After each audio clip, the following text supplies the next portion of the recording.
I didn't really get picked on very much because I always stood up for myself. So that got me into a few fights in high school. Child wasn't too good. I was adopted, and when I was 2 years old, my mother passed away. My dad killed her, and it's been a rough start ever since that. My name's Nate Marquardt. Joey Banks. I'm 28 years old. 21. I can't imagine sitting at a desk for 8 hours, 5 days a week. I like fighting in a big crowd. I like people watching and putting on a good show for people. Ladies and gentlemen, this is the main event of the evening. Standing 6 feet tall, weighing in at 182 and 1/2 pounds, fighting out of Denver, Colorado.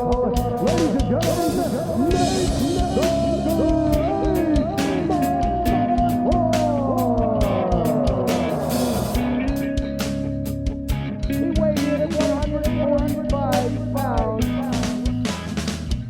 welcome, Joey,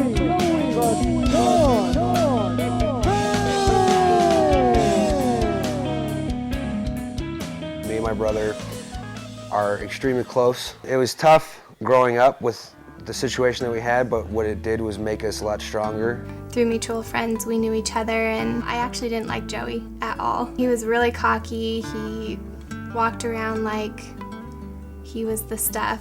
We were taken care of very well by my grandfather and my parents. It made life a lot easier, obviously, than I think it would have been. But in the long run, we learned a lot more because we didn't have the super rich family, so it put Joey where he's at now. He's got so much determination to do what he wants to do, and for the sport that he's in, I mean, you have to be determined, you have to be strong, you have to continue to want it. When I was in high school, I met Nate.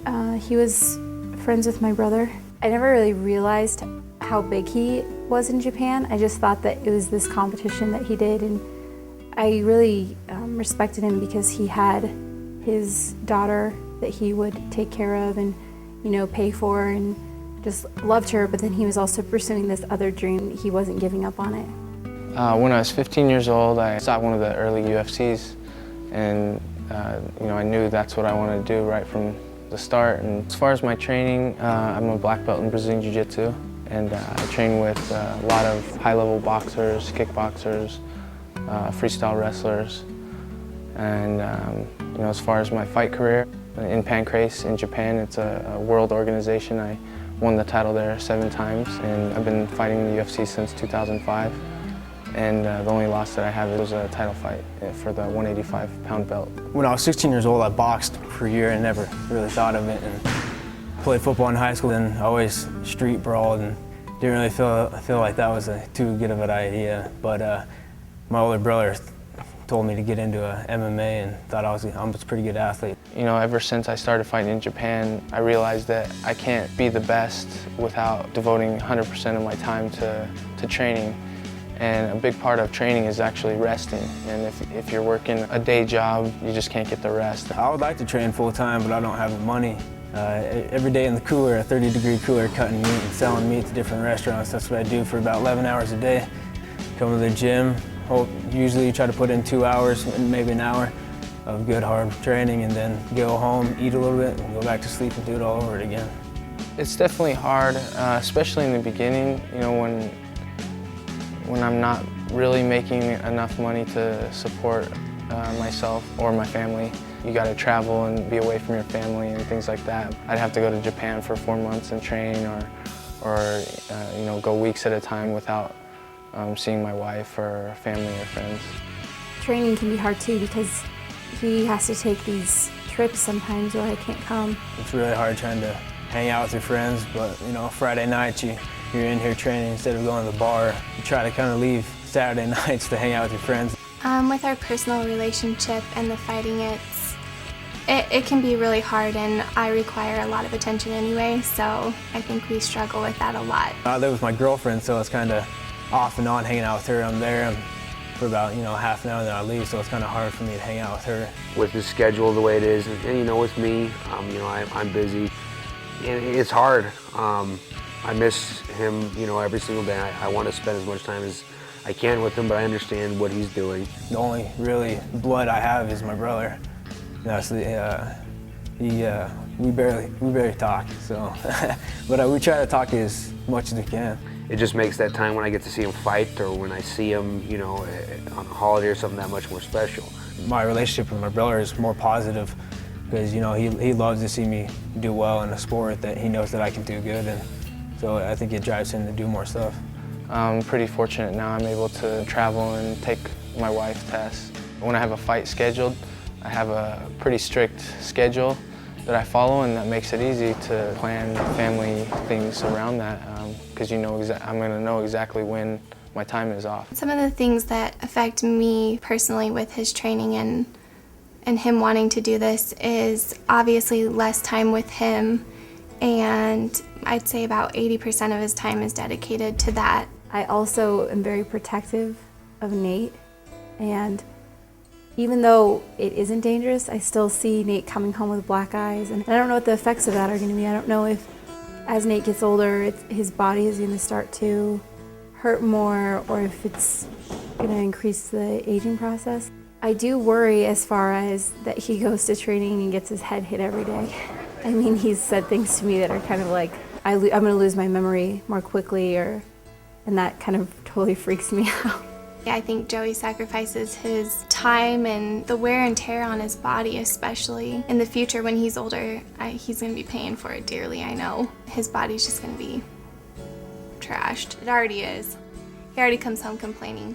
It's a weird situation watching him fight, but you know, it's excitement and, you know, a little bit of fear, hoping that he doesn't get hurt. You know, there's times where I get scared. You know, a couple of his fights where he was just in a bad position. If something bad happens, it's going to happen. I mean, there's nothing that he can stop that.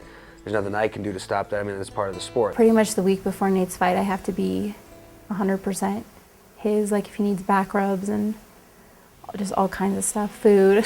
When he has a fight, I am not paying attention to that. I'm just praying for it to be over and both opponents to be okay. I think his first fight was probably the worst for me to watch. I think he got hit a couple times in his face pretty good, and I was ready to cry. As soon as he gets done fighting, I just want to see him and make sure he's okay, look over him and make sure he's okay. I've actually had to put some of my dreams on hold because Nate has a short career, but I'm willing to do that because I think that his potential is stronger. I know I have potential, but I haven't really tapped into it yet, whereas Nate, I really think has figured out what he wants to do and how he wants to do it. I want to see Joey take this sport all the way to the top. I don't see any kind of limit being there for him. His skill isn't even really a question with it, it's just how far he wants to take it. In the future, if he continues to do this, I'm sure by then I'll be used to this being a big part, obviously, of his daily life, and I'm sure we will figure out how to work through it. We always do. I got to look at the future and not the past, just keep looking at my goals ahead of me and what I need to do to get better. Basically, everyone's born with something.